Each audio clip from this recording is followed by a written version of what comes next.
O inconsciente, uma Eu, mensagem do inconsciente. aproveitando o momento do coach, o mindset, né? Um insight, perdão. Olha só. Tem uma música do Vespas Mandarinas, cara. Não sei o que fazer comigo. Acho que é a música que mais estourou de sucesso dos caras. Recomendo vocês ouvirem aí, é muito boa, né? Vespas Mandarinas, não sei o que fazer comigo. Tem um trecho da música que ele fala assim: e eu ouvi uma voz que diz, não há razão, você sempre mudando, já não muda mais. E já que estou cada vez mais igual, eu não sei o que fazer comigo. Ou seja, está nessa constante parada de tentar achar uma identidade para você, e você caçando tudo, e você, não, na verdade, você não consegue achar nada, cara. Sim. Essa é a sua personalidade nova.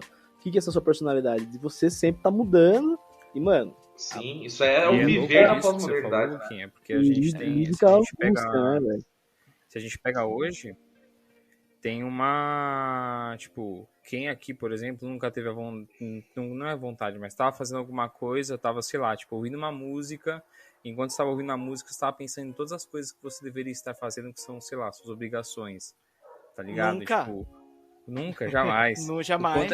O quanto a gente acaba se culpabilizando Sim, pelas situações em que a gente deveria estar tranquilo, tá ligado? Tipo, se culpabilizando porque, putz, se eu tô fazendo isso, eu tô deixando de fazer algo que eu deveria fazer, né? Tipo, como se a gente fosse só um robô, né? Aí, retomando até o que o Tchê falou há uns minutos atrás, né? Como se a gente fosse só um mero instrumento de trabalho, né?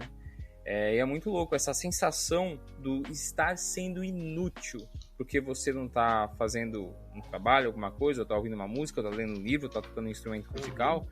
Ela é um resultado dessa sociedade do consumo.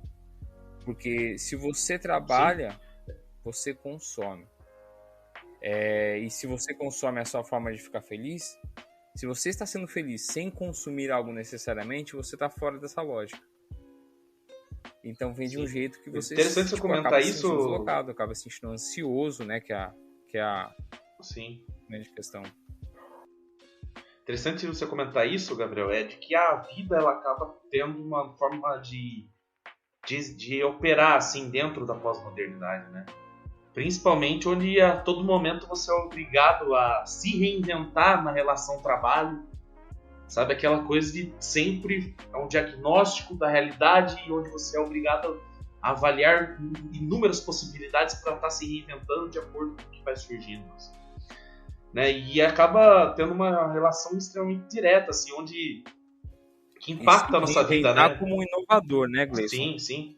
De que a vida boa, né, dentro dessa lógica, a vida boa é aquela vida que é essencialmente produtiva. Ela é agitada, ela é dinâmica, né? E de que o que acontece de fato na vida são abalos e tragédias. Que é o que separa um episódio de reinventar-se do outro, assim. E o que acaba afetando a nossa visão de uma maneira empobrecedora a respeito da política e da vida social. Sabe? Porque nos traz aí sensações... Né, voltamos lá à questão do mal-estar na modernidade, né? Sensações relativas a desamparo, segurança, angústia. Nada mais importa, né? Exato. Mas a gente sabe que tudo isso tem uma finalidade, né? Que isso, cara, acaba essa parada, essa carência, de certa maneira, que você não se identifica mais com porra nenhuma e tudo mais... Pra parecer discurso de ódio é dois palitos, né? Porque o ódio é facilmente ser retratado, né, cara? Aparece um líder ali, aparece um pai do totem ali da tribo, né? Por exemplo, é o exemplo que a gente tem mais pra explicar os terraplanistas hoje em dia, cara. E também essa nova extrema-direita que tá surgindo, mas o terraplanismo é um exemplo disso, cara. Porra, eu sou louco mesmo, porque eu não consigo entender a questão da Terra ser redonda, velho. Pra mim não faz sentido. Pra mim a Terra é plana mesmo, beleza. Só que numa época que ninguém falava disso, cara. Aí a galera começou a se juntar, né? Que a rede social ajuda muito nisso, né? A galera começou a se encontrar, começou a ganhar força parada. Porra, aquela angústia sua de achar que você tava perdido no mundo, você achou uma possível luz no fim do túnel ali. E isso fortalece, né? E o próprio consumo na internet, você se sente parte do que você está consumindo. Se a gente pega as redes sociais, uma coisa é você pegar um jornal e ler, pegar uma revista e ler. Outra coisa é você compartilhar uma notícia, compartilhar uma matéria. você tem aquela sensação de que você tá contribuindo com aquele negócio. Você tá contribuindo com a construção e divulgação daquela informação, saca? Tipo, é uma lógica, a lógica da internet, a lógica do consumo da internet é uma lógica onde você se torna um participante ativo daquilo que você tá consumindo. E o lance de consumir, ele passa diretamente... A gente já falou disso em um episódio aqui, o da Sociedade Espetáculo. É o lance do ser numa sociedade de produção, o ser, ele acaba sendo substituído pelo ter. E na sociedade das aparências, né, nessa sociedade espetacular, líquida, o ter, ele dá lugar para o parecer. Então você não precisa nem ser e nem ter, mas basta parecer. E o lance com essa sociedade é que, claro, a gente já, eu não sei, acho que a gente já falou disso também, mas a ciência tem limite. A ciência tem um limite. A ciência não explica tudo, a ciência não resolve tudo. Haja vista aí que a ciência foi utilizada para fabricar bomba, para jogar em Hiroshima e Nagasaki. Os campos de extermínio do nazismo, eles eram extremamente racionalizados e tudo mais. Então a razão, ela não explica e não resolve tudo. Mas ela é importante. Então quando, por exemplo, o Feyerabend, ele vai lá e fala contra o método, ele critica o método, né? E aponta os limites do método científico, ele não estava com isso querendo fomentar esses movimentos anti-vacina, terraplanista e o caramba 4. Só que esses movimentos, eles também são fruto de uma descrença na ciência. Porque tinha uma série de promessas que o iluminismo fez. O iluminismo disse, né, não o iluminismo como se fosse um cara, né, mas o movimento iluminista traz... Qual é o seu iluminismo? Eu sou o senhor iluminismo. É uma lâmpada que tá andando por aí. mas o iluminismo traz a promessa de que a ciência, o avanço da ciência e da técnica vai trazer a felicidade e vai nos tornar mais felizes. Essa é a promessa. Essas promessas não se concretizam. Você tem Primeira Guerra Mundial, crise de 29, Segunda Guerra, Hiroshima e Nagasaki, Guerra Fria, Chernobyl, Bolsonaro, meu Deus do céu. Então, assim, nada do que foi prometido veio. E aí você tem essa descrença e a galera fala, puta, a Terra é plana. Ah, não, mas e a geografia? Foda-se a geografia, meu. É muita frustração pra lidar com uma vez só, né, meu? Tudo que é sólido, né, se desmancha no ar. Então.